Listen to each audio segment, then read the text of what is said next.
This is John Nugent. I'm Sam Long. And I'm Ron Peters. Welcome to the After Class Podcast. Because the best conversations happen after class. Thanks for joining us in another episode of the After Class Podcast. We're glad to have you along. We are here in the days after the Labor Day weekend, big Labor Day weekend for a lot of people, especially in Michigan. Last chance to enjoy the weather, which it was a beautiful, hot weekend. It was a hot weekend. Extremely hot. Yep. Most people think Labor Day is like the end of summer, which is not true. Unofficial. Summer extends well into September. We know. We've had this here we conversation. I know. I made Ron fun of you and the last seasons. time. Yes, And the dates. I care about these things. Technically. I care about these things immensely. Actually.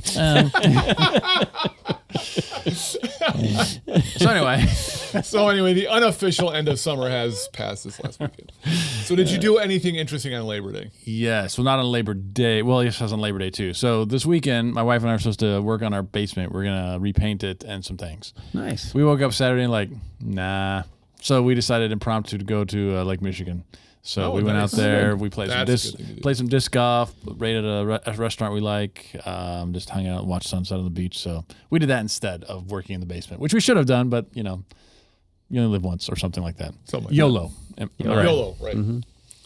Yeah, I violated the sentiment of Labor Day. Harvested a bunch of stuff in the morning and then grabbed my dad's power washer, and I power washed my shed, my deck, and 3 sides of my house. Oh, gee whiz. Yeah. But what I did find out about power washing your house is it's a good way to stay cool. Yeah. Because you get a lot of spray back. Yep. And so even though it was well into the 90s, I actually felt pretty good because I was wet the whole time. So, yeah. It was a very laborious day for me. Indeed. Interesting. Yeah. That's what I did most of Labor Day, is power wash for my daughter and her husband. Oh, really? They just got a new place, and I spent most of the day power washing. But we did have family. My brother and his family were in town, and all my kids were in town. And so then we spent a good deal of time in the pool together, which was really nice because it was 90-plus degrees outside. Yeah. So there was a mix of relaxing, lounging, and a mix of power wash. So combine your two experiences, you by the water and him being sprayed with water, sprayed himself. That was kind of my day, too. Yeah. All water, all day. I need to find somebody who has a lift so I can do the front of our house because the peak is so incredibly high. So if I can get somebody who has a lift, then I'll get out there. A really tall ladder. I can get a tall ladder, but I think I'd rather have a lift. It's just easier to use the power washer. Scaffolding. Like that. Scaffolding's way too much work. It's a ton of work. A lift is a lot easier. Just plug it in and go up. So anyway. We also got an email this week from Larry Fitzgerald, one of our listeners, avid listeners, and occasional emailer. And he shared a fascinating experience that he had where we talked about our big storm last week in our podcast, and he just shared he was actually listening to a podcast of ours earlier in August, and he was like on the treadmill listening to us on the podcast, and all of a sudden like this crazy storm moved in, and apparently it was a tornado. He lives down in Nashville, Tennessee. Is it Knoxville? Knoxville, Nashville, somewhere in Tennessee. Somewhere down there. And anyway, just kind of a weird sort of thing where he was listening to us, not the episode we talked about the storm, but just listening to us, and then a big storm moved in. So it kind of brought back a little, I don't know if that's a good or a bad memory. I hope it didn't leave him twitching or something like that, But yeah, he sent a picture, and there was a lot of destruction that passed through. Like the first time in 70 years a tornado had passed through his area. And so, evidently just kind of bad windstorms are bouncing all over the place this year. Yep. Yeah, there's got to be a way to tie listening to our podcast to getting blown away by the storm, but it's... I don't know. It's too on the nose. Sure. It's not like he saw little tongues of fire or anything like that. That would be a bad thing in his situation. It's an Elijah experience. Right? So he will have an ongoing memory of our podcast and associate it with that terrible storm. But he survived pretty well. I mean, his area. But lots of people do get hurt with every storm, so it's hard to joke about. We do our best. But we find a way to do it anyway. And then we regret it. And I know, right? Try to paint really it bad over. Later. Sent an email saying I'm so sorry. Well, we're just going to jump right into our episode. Yes. We're continuing our series on peace and violence in the Bible, and I think we're going to wrap up the Gospels today. Maybe get through Acts and into Romans, but there's a lot of key passages here. We're going to skip. There's a lot of passages we have on our list that are related to the topic that talk about peace and suffering and don't worry about things and don't hold your life the way other people do and you got to lay down. We're just skipping past all those because they kind of fall into the category of things we've already discussed. Yeah. And are you going to some unique passages that often come up in conversations about peace and violence? So, Sam, kick us off. Sure. And we're jumping all the way from Matt to Luke. Matthew to Luke, and this is often cited by various people in regards to what Jesus actually says about violence or not violence, that are more practical and less, hey, let's all be peaceful and love one another. And so I'm just going to read it, and I guess we'll talk about it. Jesus said to them, "When I sent you out without a purse, bag..." Oh, sorry, just to be clear, I'm in Luke 22, starting verse 36. I apologize for that. I get so excited. I'm starting verse 35. He said to them, "When I sent you out without a purse, bag, or sandals, did you lack anything?" They said, "No, not a thing." He said to them, "But now, this one who has a purse must take it, and likewise a bag. And the one who has no sword must sell his cloak and buy one. For I tell you, this scripture must be fulfilled in me." And he was counted among the lawless. And indeed, that is what is written about me is being fulfilled. They said, "Lord, look, here are 2 swords." He replied, "It is enough." It's enough. So that's it's interesting for a guy who talks about, love and peace. Why would they need a sword? That's the big question. And some suggest, well, actually, he understood that there would be times that perhaps a sword would be useful in the disciples' ministry. Well, he does say that, so the scripture may be fulfilled, I was counted among the lawless. And I think that's an important point to keep in mind here. He's not saying, oh, yeah, I told you not to defend yourself, but I'm kind of going back on that. I've changed my mind. Go ahead and take a sword so you can defend yourself against the bad people. It's like, no, he's saying there's a scripture that needs to be fulfilled. I was counted among the lawless. And the idea of carrying swords puts you in that category. And so I don't think it's an endorsement of violence, but rather it's kind of the exact opposite. If you're carrying a sword, you're one of those lawless people. So I don't want to read too much into that, like somehow it's an endorsement of violence or something like that. Yeah, and that's Luke's version of this, right? They all don't say the same thing about the so that he may be counted among the lawless. I don't think this is even repeated by anybody else. I'm pretty sure it's unique. This is a unique Lucan passage here. Interesting. Yeah. I've read a lot about this passage, so I have other things floating around in my head. I might be mixing them up. Yeah, because there is no parallel in Matthew or Mark to this passage. Well, parts of it, not the Isaiah fulfillment part. Right. Oh, yeah, that's definitely only here. That's very much Luke and Matthew 23, 24. So I'm getting there. We should have checked this out. I know, before the right? episode, This is what but the thought just crossed my mind as you were talking. That's not right. It did, which was a mistake on our part. Matthew 23, 24. Interesting. He's talking about metaphors, though. Oh, no, then never mind. That's a wrong footnote. That's not in there. Right. Well, that's what I was looking at. He likes using metaphors. Okay, so let's at least talk about the conceptual possibilities with this passage. Yeah. So Jesus says, in the past I've told you, travel light. Yeah. No sword, no extra clothing, etc. And the reason behind that is that God will take care of you, right? And then that's part of what's going on there, right? Yeah, don't supply yourself. As you travel from town to town, people are supposed to put you up in their homes. They're supposed to kind of give you a place to stay and give you food. And that's God's provision for you. And so don't worry about it. God's got you covered. Yeah. And now he's saying things are about to get a little different, and you're going to need to pack yourself a bag, right? And he's not focusing on things are different. You have to start defending yourself. Right. But he just says you're going to need to pack some supplies. And among it is a sword. And so, one possible interpretation is Jesus is changing his mind about defending yourself. And interesting, like when you go to, if someone asks for your shirt, give them your cloak also. Well, now you got to buy an extra cloak. I don't know about that. Or sell your cloak to buy a sword, which is interesting. So instead of like giving them the other one, you give them the sword. Mm-hmm. Right. Right. I mean, so it's kind of interesting juxtaposition there. So it could be he's changing his view on violence and self-defense. So that's one possible interpretation. The other one I think that Ron just kind of spelled out is when it says the reason is that you will be counted among the lawless, right?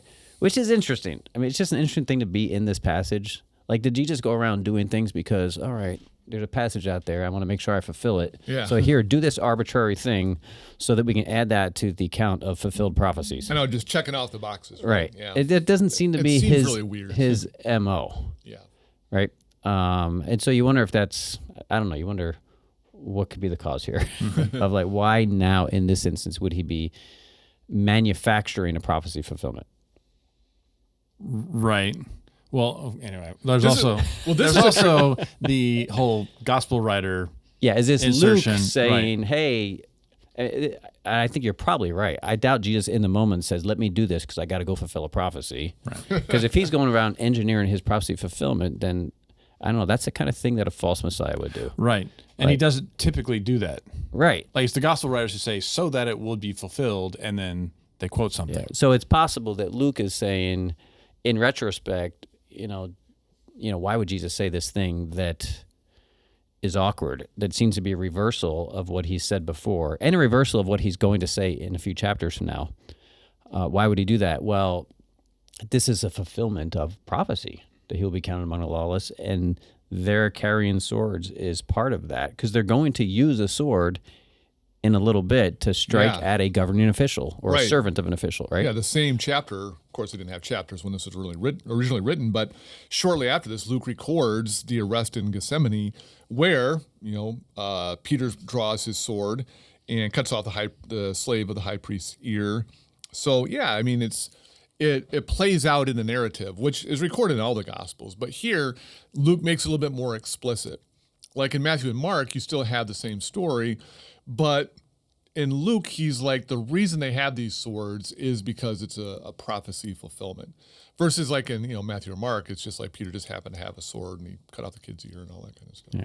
So that's. Oh, were you gonna say something? Well, and I mean, you got to go back to the original context of the prophecy. It's Isaiah 53, which is the suffering servant. Mm-hmm. Like, there's no victory taking place in Isaiah 53. Like, there's no self-defense. There's no, like, make sure you have a sword so you can fight. Oh, and you're still like, no, this person was completely oppressed, right? And we love the first part of it. He's born on infirmities and all that business. But then at the end, it just says, like, and this is where they get, like, they're going to divide the spoils. And the translation in the Old Testament is, and he was numbered with the transgressors.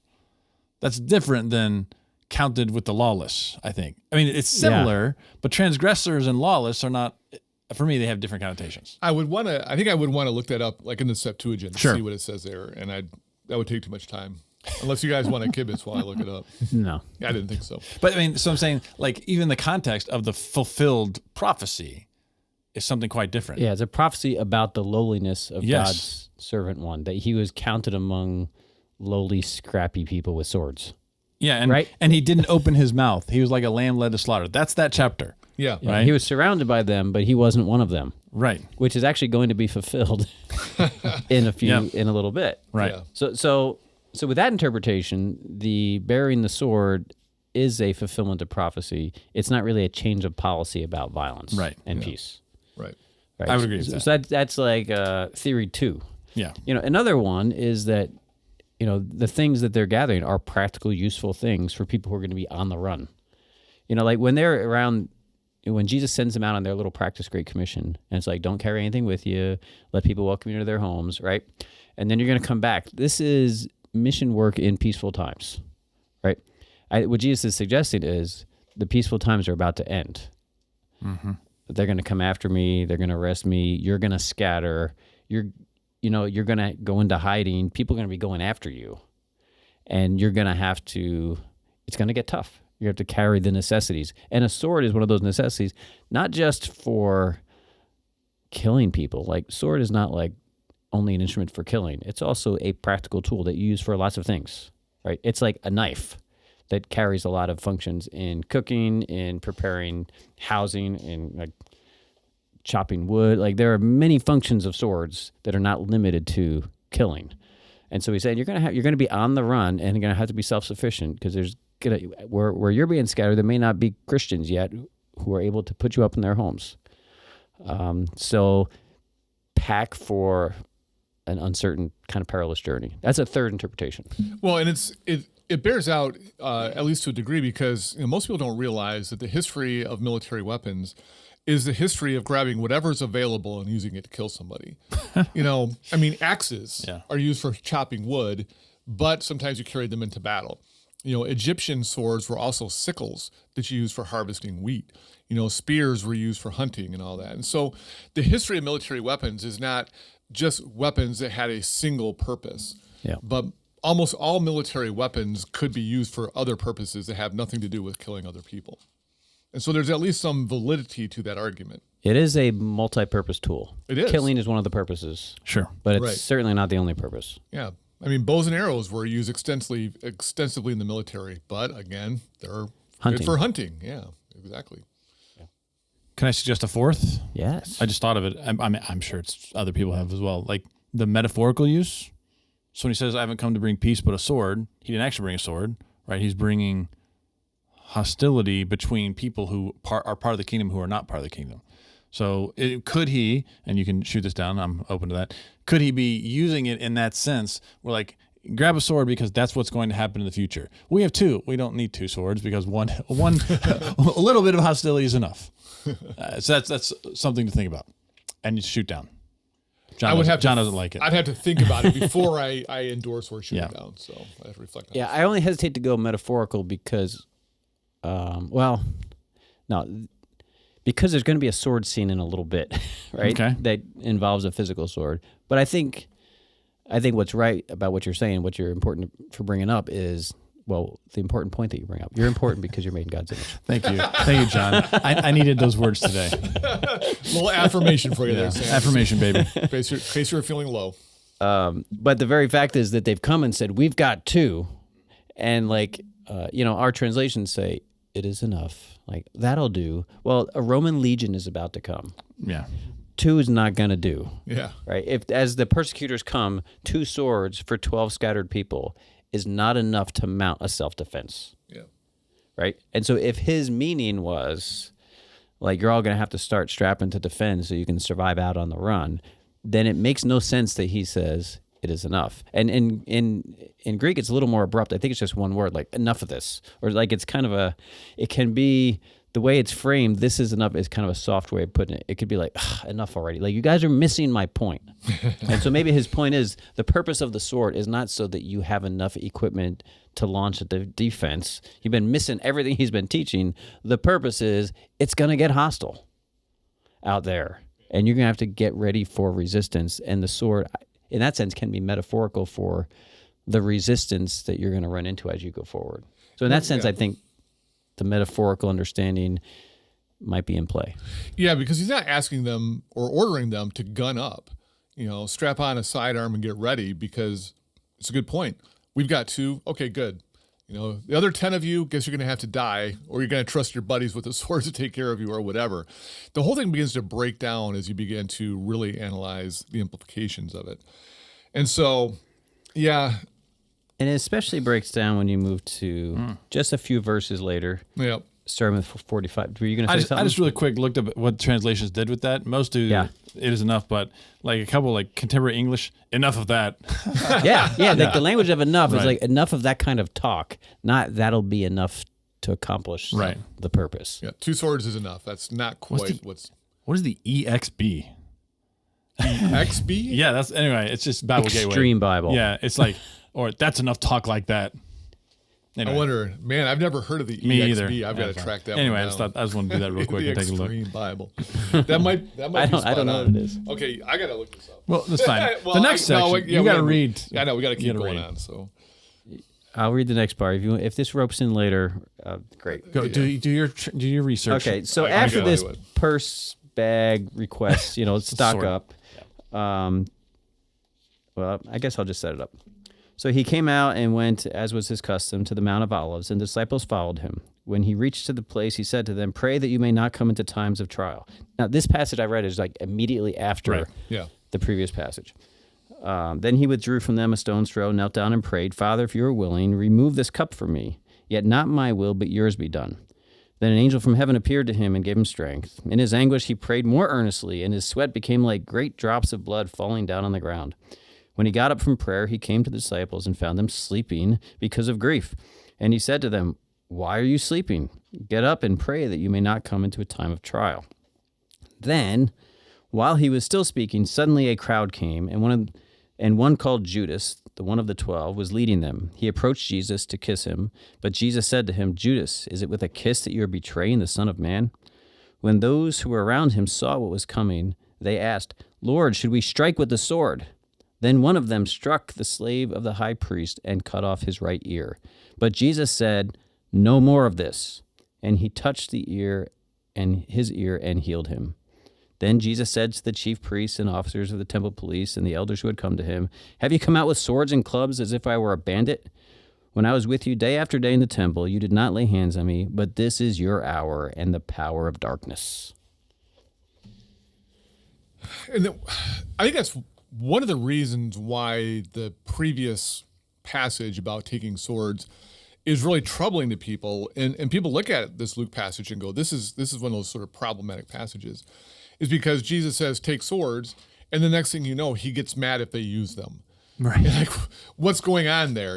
This is like a contradiction here. And so people want to find fault with Luke for, including that passage. It just seems like Jesus is contradicting himself, unless you come up with an interpretation that removes that. And that's where, seeing a sword as a multifunction tool that isn't only used for killing people is a possible solution to that. That I told you to bring a sword not so you could use it against other people, but to be prepared for whatever situation you face. It's like the Boy Scout motto, be prepared. Now you're using it in a way that I didn't want you to use it. That's at least a possible explanation. Yeah. Yeah, but in any event, if Jesus meant to take this so that we can start defending ourselves now, his rebuking them for doing so just makes no sense. And Right. I think what Matthew adds to this is really important. In Matthew 26, 52, he says something that I think adds to the interpretation. Right after he cut off his ear, Jesus said to him, "Put your sword back in its place, for all who take the sword will perish by the sword." So this is a principle now. Don't be using your sword for stuff like this. Those who live like that die like that. Right. Implied, and that's not the kind of people we are. Yeah. We don't live like this, and we don't die like that. Like we do not. The sword is not our life. Now they are going to die martyrs' deaths, but the point is, we're better than that. We're not that kind of folk. We will die a martyr's death. We're not going to die a retaliation and getting overpowered by superior force death. Yeah. It makes me think of, the prophecy in Isaiah, they will beat their swords into plowshares, that kind of violence is just not what God anticipates for his kingdom. And so Jesus is fully in line with what God said to Israel hundreds of years before that. This is not how we do business. Yeah. There is a fifth interpretation. I can't find anyone that I've got it from, so I may have come up with it. I don't know. Until told otherwise, it's yours. Here we go. And it messes with some people's theology. But I'm just going to put it out there as a possible interpretation. I'm not sure I'm convinced by it, but I'm intrigued by it. Sure. What if before the Garden of Eden, Garden of Gethsemane, So clearly the second garden. yeah. Okay. What if Jesus, sensing that the oppression was coming upon him, that people were going to be coming after him with swords, what if he was in a moment of temptation, suggesting that his people arm themselves to be prepared for what's coming, and then he's in the garden praying to God, and he's wrestling with, your will be done or not, right? Like, it's such an intense wrestling that it's like the tears are like drops of blood. Like, what is it he's wrestling with? It's either go with them to Golgotha or what? Is it fight back, right? Right. Those Is are two it choices. to call down the legions of angels? It's to do it by force and by violence. And then after praying and the angel kind of, strengthens him, and then the hour of temptation comes and he passes the test. His disciples bring out their swords, they use it, and Jesus shuts them down and says, no, that's not how it's going to be. Those who live like this die like this. What if it's a genuine temptation Jesus faced here? So I could see how people would struggle with that.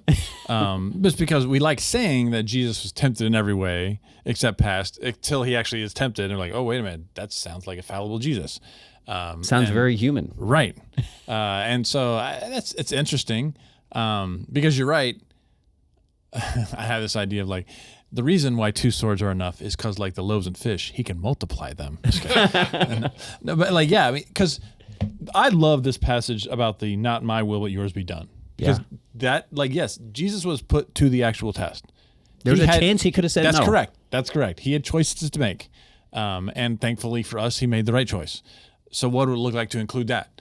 where he's like he's getting nervous. He knows what's happening. Judas has gone. He knows where Judas has gone to. He knows what's coming next. He's like, get your sword ready. But he's like, that was dumb. This is not going to help anything. Should never have said that. Well, like, I don't know. There's that whole regret, right? And then he's like, nope, that's not what we're going to do. Is Jesus human enough to have genuinely contemplated an alternative path than the one of the Father? Ooh, it's tough. Yeah, it is tough because it makes me think of, even the temptation by Satan, where Jesus just says no. He shoots him down and he uses scripture to do so. No drops of blood. Yeah, I mean, I love those two. I mean, those two passages are like the thing where you see this is the human Jesus. This is where he's put to the test and passes. But the first one seemed easier in the sense of like less of a struggle. Yes, like he knows in the Garden of Gethsemane that the cross is imminent. Right. Like within the next 24 hours, I'm going to be hanging on a cross, and that's not going to be fun. I mean, it's going to be horrific. Is there another way? I don't know. I have to think about it. I am not drawn to it. I understand what you're saying. I mean, it's intriguing to think of his humanity exerting itself in that moment like it never has before. And if it's going to, that would be the time it would. Yeah, I'm not sure that I buy into it, but it's a very interesting interpretation nonetheless. Because all right, you have his prayer where he's wrestling with do the Father's will or not, and before it you have a sword scene, and after it you have a sword scene. It's like they belong together and should be interpreted together. It's almost like Luke's intentional. It would have been nice if he'd put the Matthew quote about the sword. That would sure have been nice, Luke. Right. Well, that's as much as I've worked on Luke's gospel, trying to figure out how this ties into his sort of overall presentation. Like everything's here deliberately. He doesn't just throw this in and go, I had some extra space, I just dropped this in. Somehow it has to tie into his overarching thesis. And I haven't landed there yet. So much of it I'm able to say, yeah, this totally aligns with what Luke is trying to do. And that's what, I'm thinking about what you said, John. I'm like, okay, does that help it align more or less with Luke? I just don't know. I'm saying I legitimately don't know. But to me, I mean, either way, we're forced wrestling with, even if he was never tempted to use the sword, like you're still forced to wrestle with, he had a struggle here enough to produce drops of blood, kind of sweat. Yeah. Like the struggle was real. Yes, it was real. And at some point you have just his face. If he's really struggling, it's between the cross or something else. Right? Is it just run away and hide and join the Essenes in the desert, and then the Romans come along, kill him, and everyone anyway? What is the alternative? Right. And if you're looking for clues from the context, you might go to a previous verses where he's talking about things are going to get dangerous, boys. Start packing. So instead of doing the Essene things, you do the zealot thing. Exactly. Right. And, more of his followers were zealots than Essenes. Yeah. Right. They were arguably more zealots involved in his life who were attracted to his kingdom vision than anyone else. So I put out there as it's kind of disturbing for us to think about Jesus. We affirm he is fully human. He was tempted in every way. And the fact that he overcame is what makes him the perfect mediator for us, high priest for us to forgive us for our sins and, atone for us and mediate between the Father. We affirm all that. But then once we get down to like, he could have done otherwise, we get a little nervous and anxious and like, I like a little more divinity in my Jesus. 101%. I want him to be like human, divine. Yeah, like not to be subject to temptation. Yeah. Yeah. So regardless, it seems the weakest interpretation based on what happens after and what he says in Matthew is that Jesus was changing his stance on self-defense and peace. Yeah. That seems like the weakest of the available options. Agreed. Okay. Kick that one enough? Probably. It went like 20 minutes longer than I thought. About what I thought. Did you? But it's because it creates an interesting conversation. Yeah. And that's, I love that stuff. When people think outside the box and create a great conversation, that's when this gets really fun. That takes us out of the synoptics, right? No, we still got, out of the synoptics. Out of the synoptics, right. We have 2 John passages. Yep. I think we can make quick work of the John 18 one. I agree. I have it. I'm ready. Are you ready? Go for it. John 18:36. Jesus is in front of Pilate, and Pilate, is going back and forth with him. You king of the Jews. And he goes, "Who's asking?" Like, I don't know. Whatever. Shut up. And then Jesus answered, verse 36. That's my translation. My kingdom is not from this world. If my kingdom were from this world, my followers would be fighting to keep me from being handed over to the Jews. But as it is, my kingdom is not from here. Yeah, that's a good one to chase. Yeah. Our prior conversation. Yeah. Like, if it wasn't clear in Matthew, that this is not how I want my kingdom people to be, like, hours later, he has another chance to testify about his view of fighting against persecution with violence. And his answer is, we don't do that in my kingdom. Right. Again, distancing himself from, like, the zealots. Like, this is not, our group is not that. You may be thinking that's who we are. That's not who we are. We're the bringers of peace, not the bringers of fighting and violence. Exactly. So, yeah, not much to add there. But, however, yeah. There is one more. Yep, there's one more passage that there's probably some people out there who have been listening who are like, I can't wait for them to get done with the Gospels, because if they don't address this passage, I'm going to throw it right back at them. And their phones? We're going to get flooded with emails. Here's a passage saying, you never thought of or read. Yep. And so we find this in John chapter 2. It's one of the few things that's repeated throughout all four Gospels. Obviously, Jesus' crucifixion is everything. But in terms of his public ministry, this is one of the stories that makes its way into all four of the Gospels. In John's Gospel, it's early on, but it has to do with Jesus cleansing the temple. And so in John chapter 2, beginning in verse 13, it says, "The Passover of the Jews was near, and Jesus went up to Jerusalem. In the temple, he found people selling cattle, sheep, and doves, and the money changers seated at their tables. Making a whip of cords, he drove all of them out of the temple, both the sheep and the cattle. He also poured out the coins of the money changers and overturned their tables. He told them who were selling the doves, 'Take these things out of here. Stop making my Father's house a marketplace.' His disciples remembered that it was written, 'Zeal for your house will consume me.'" And it goes on, and it has a little bit more. But there it is. Jesus is violent. Yep, Jesus using violence. He whips people. He throws tables at them, like chairs, like WWF or E or whatever they're doing now. Well, and this is I always remember this passage because way back in the day, this is like the mid-'90s, I used to work at a mega church. And for like 3 years, I played Jesus in the Passion play. Your favorite part? Oh, I'm serious. The only reason they had me do it is because I had long hair and I could grow a good beard. Sure. I mean, that's and you're an amazing actor. That is not why. That is most definitely not why. But there was one year where like we did this scene, and I'm like 25 years old, so I'm kind of this dumb kid, where we did it like that. It's like this violent scene. Jesus is like yelling at everybody, "Get out of here," flipping over the tables, breaking pottery and all this kind of stuff. And that's how it was portrayed, as this like really sort of violent scene. And then Jesus has to like, get myself under control here. Serenity now. Yeah, exactly. And so whenever, I read this, I remember that scene and I come back to it and go, wait a minute. It doesn't say that Jesus lost control and was yelling at people and stuff like that.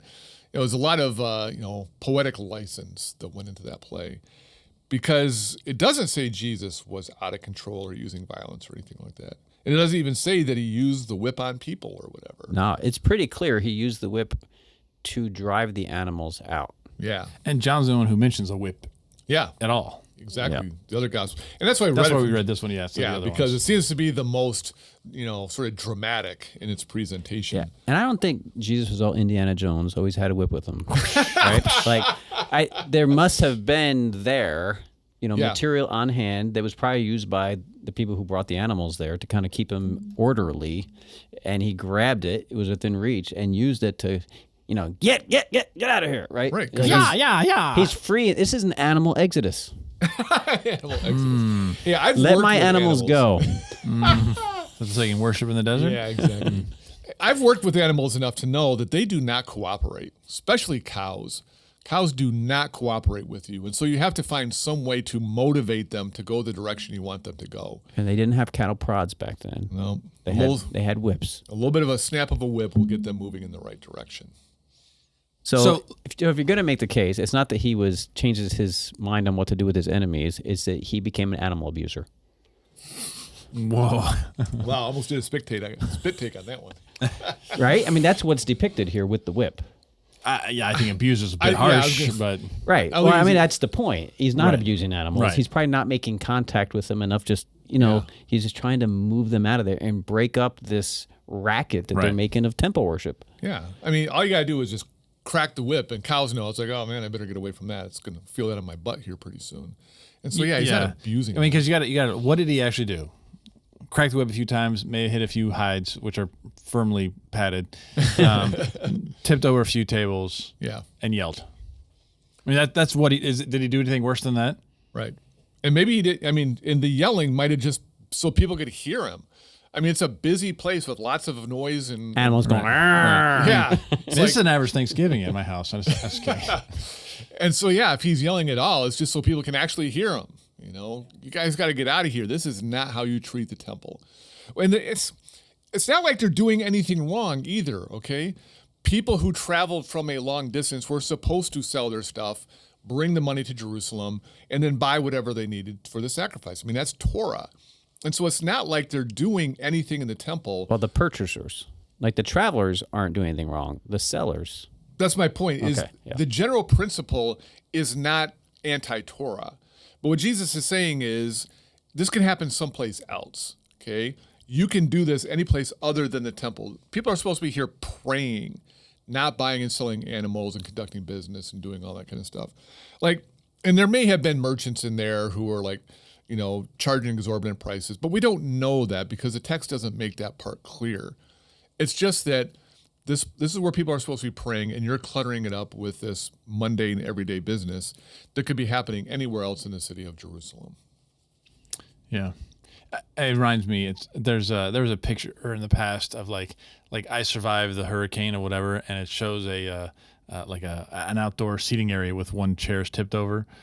It's built up to be this amazing thing. But when it actually happens, really?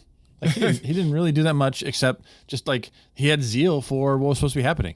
They weren't doing the right thing, and so he's no, enough of this. We're done with this. And again, talking about fulfilling prophecy, talking about living out kind of what the prophets were expecting. I mean, that association is made by the gospel writers, and so they want to definitely frame him in that way, that he wasn't just a lamb cuddling, person. He was very zealous for what was actually right and righteous. Well, he understood the function of the temple. This is where people are supposed to encounter God. This is where you go to meet with God. And so for the priests, they're thinking the way you meet with God is offering up the right sacrifices. And again, there's some truth to that. They're just, that's what Torah says. But Jesus is but you want to do more than that. People are supposed to be here praying. You just imagine Solomon in his prayer of dedication, 1 Kings 8, where he's saying, even if a foreigner comes here and prays to you, God, listen, Solomon anticipated prayer being a part of the temple's function, not just sacrifices. And so I think Jesus is saying, you've got so caught up on the sacrifice part that you've forgotten this other part that is really essential to the temple's identity and function among my people. And so he's just trying to get them back on track to really think about what the temple is there for. Yeah, and that's about the message. And the question is about the means, right? Yeah. The means is he used violence. I mean, that's the allegation, that he used violence. And I think violence is maybe the wrong word for it. Mm-hmm. I think he's a prophet doing a great prophetic sign in the temple. Yeah. Like you said, this is an ordinary scene where certain economic things have to happen so that foreigners can, worship in Jerusalem, and the way it's been carried out is just emblematic of everything that's gone wrong in Jerusalem to Jesus, and he's doing this prophetic, memorable, recorded in all four Gospels sign to say, you guys have gotten this all wrong, and then not. Elsewhere, there's plenty of times he's going to say, and soon these walls are going to be coming down. This whole institution's going to be crumbling down soon. And he's making a sign. He's making a spectacle, which is what prophets do. They do bizarre things. Isaiah walked around naked for a while. I don't think you would use that passage to say that he was advocating all Jews should give up clothing, right? Any more than Jesus doing this prophetic sign of flipping over tables and driving animals out is saying, now, therefore, God's people can use violence from this point forward. Forget about my turn the other cheek. Forget about my live by the sword, die by the sword. Jesus, in this prophetic sign, is empowering all people to act in rage and fury, even if that means violence. Yeah. And that's not how a prophetic sign works. Right. Yeah. And I think just reads it totally out of context. Mm-hmm. All right. I agree. All right, we still got a few minutes left. I think we could jump ahead, at least do the one Acts passage. Absolutely. Yep, let's get it out there. Who's got it? Out there. Nobody has turned to it, but I'll try to get over there. Acts chapter 7. Sword drill. Well, this is, I'll set the context. Stephen gave his little speech. They didn't like it. His little speech. I love this speech. I wish I had time to talk about it. It's so awesome. They didn't like it. This was their response. Yep. And so, Stephen, he gives his little speech where it looks like he's defending himself, but in turn, he turns it into an indictment against his own accusers. So, I love this speech so much. So anyway, it says that when they heard this, they became enraged and ground their teeth at Stephen. Yes. It's like you see these priests with like little chips of their teeth, breaking off because they're so angry. And so they drag him out of the city basically to stone him to death. And it says that while they were stoning Stephen, he prayed, "Lord Jesus, receive my spirit." Then he knelt down and cried out in a loud voice, "Lord, do not hold this sin against them." And when he said this, he died. And so here we have a really strong, lost the word I was going for. Stephen is so different from the priests. Okay? Contrast. What's that? Contrast. Thank you. Contrast is the word I was trying to remember. So I love being 56. You just reach for those words and they're just not there. You can't find them. Nebulous. Big time. So anyway, Stephen, the priests respond in violence. Okay, they're so angry, they're grinding their teeth, they drag him out and stone him, which could have even gotten him in trouble with the Romans because you're not supposed to execute people and all that, and that's a whole other conversation. Stephen's response is not, "God, strike them down for this horrible thing they're doing to me."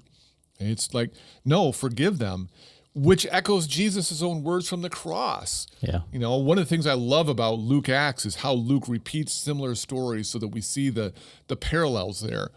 Jesus from the cross does not say, "God, strike them down, split the earth and swallow them whole," like, he did with Korah or whatever. He says, no, forgive them. Stephen, who was emulating Jesus, who was so like Jesus, he says the same thing. "God, they're killing me, but this sin, this violent act, don't hold it against them. Look upon them with forgiveness." And this ties to what we talked about last week. Like Jesus taught his followers, if you want God to forgive you, you have to forgive others who wrong you. And then Jesus on the cross lives that out. Father, forgive the ones who are going to kill me. Mm-hmm. And then Stephen apparently got the message. Clearly, Jesus lived it. He taught it for his followers. I guess it's what I should do too. Yeah. And so as he is being an innocent victim being killed, he prays for the forgiveness of his assassins. Yeah. Yes, find it interesting. He doesn't quote an imprecation psalm. Right? He quotes Jesus on the cross. Yeah. Yeah. And that's where, when we were talking about the imprecatory psalms, right, that, how are they relevant today? I'm like, well, there's certain things about them that might change when you get to the New Testament. Sure. And I don't think the thing that changes is when you feel, wrathful or hurtful or you've been broken and you feel like you want to take vengeance. I think you still bring it to God and you voice your frustrations and all of its ugliness to him and you confess it and you lay it at the foot of the Father, right? That still, I think, carries forward, but Jesus adds another layer. It's like not only do you channel your anger toward God and don't take it out on the other people, you go one step further, you forgive those people. Right. And this is a follower of Jesus taking seriously the example and teaching of the Master. Yeah. And once we get to 1 Peter, he's going to say, and that's for all of us. Yeah. Not just, Stephen being special. That's kind of as he suffered and died and laid himself down and suffered, so all of us may be walking the steps of Jesus. Yeah. Agree. Well, that got us through the Gospels. And we have the biggie. And Acts. Yeah. So, we start Pauline epistles, which is Sam's favorite part. Hopefully there's a lot of summary. But until then, thanks for joining us this episode of the After Class Podcast. After Class because the best conversations happen after class. Yeah.